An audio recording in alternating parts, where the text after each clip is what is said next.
Hey guys, what's up? Senses here, and I'm bringing you guys a very special gameplay right here. I get 110 kills, and it is with the PM9. Holy shit! You guys don't see that many gameplays of people using the PM9. And to be honest, I was just feeling it this game. Like the first try, I used the PM9 on the first session of the day here. Yeah, I ended up getting 100 plus. And this here was actually in one of my open lobbies, so all of you subscribers out there who were playing with me during the session and for the night, I thank you guys for participating and yeah, playing. I really do appreciate that. But the topic that I wanted to discuss here today was about criminals and yeah, murders and homicides and all of that. And the reason why I want to talk about that is because I'm sure you guys have probably gotten tired of listening to commentators talk about the gameplay all the time, and yeah, I want to bring something different in the commentating scene. So the way I'm gonna do this is I actually have a book here.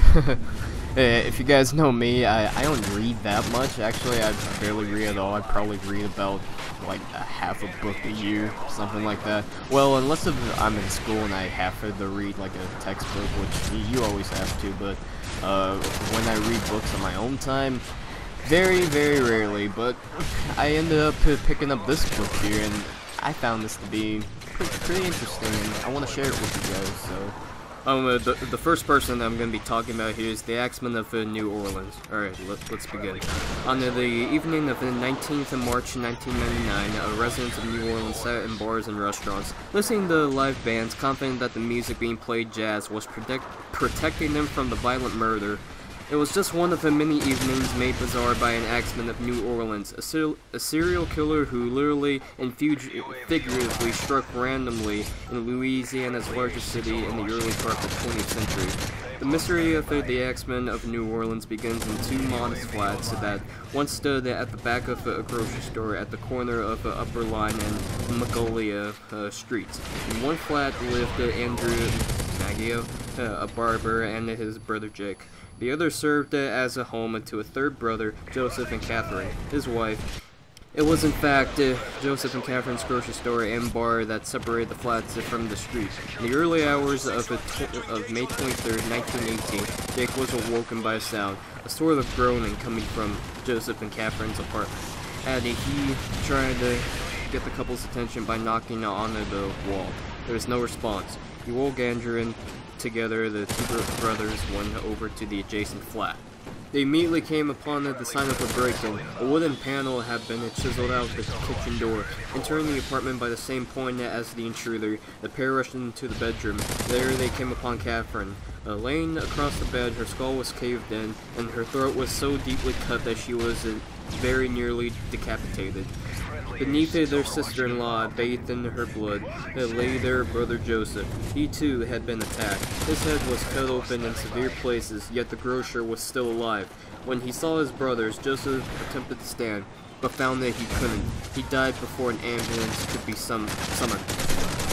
After the authorities arrived, a pile of men's clothing was discovered on the bathroom floor. A bloody straight razor and an axe were also discovered. The coroner had no doubt that both had been used in killing the couple. The motive for the crime was less clear. Although the Maggio safe was found to be open and empty, money placed in other locations in the flat, including a sum discovered beneath Joseph's pillow, was left behind.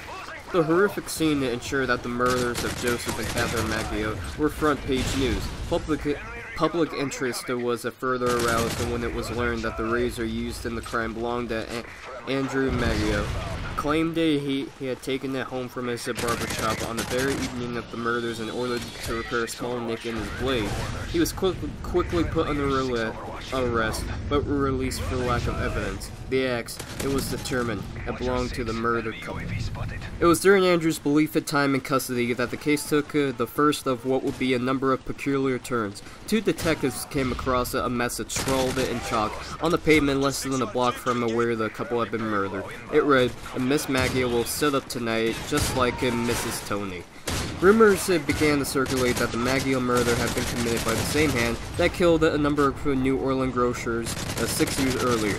Some say it was the work of the Mafia that Mrs. Tony was a reference to the wife of Tony Shambra. And in 1911, both he and his wife had been killed by a murderer who had used an axe. This section of the book here, it's going to take a little bit of time for the amount of time that I have in this commentary, so let me get to the good part.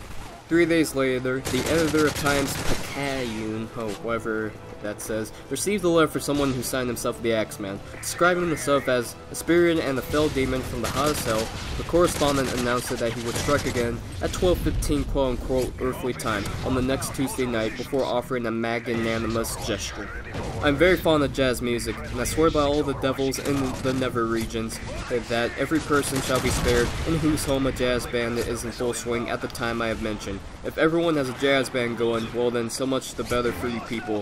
One thing is certain, and that is that some of those people who do not jazz it on Tuesday night, if there be any quote-unquote, will get the axe. That Tuesday, the bars and restaurants of New Orleans were filled with patrons, seeking safety from the self-described old demon. Even venues not at all known for playing jazz hired musicians for the night.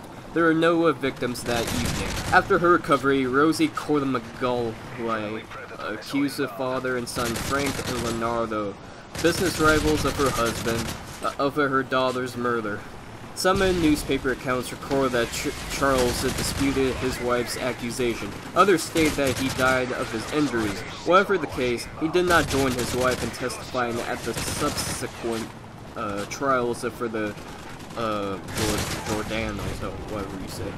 Frank was sentenced to death while Leonardo received a life sentence. Guys, even though I don't have time to read the full article right now, what happened with him was the Axeman, he never got caught. Supposedly they ended up shooting him, but they could never determine whether if that was the axe murderer that they shot or not. So the point being here is they never caught him. I'll talk to y'all later, and I'll bring another story in the next commentary. Peace out.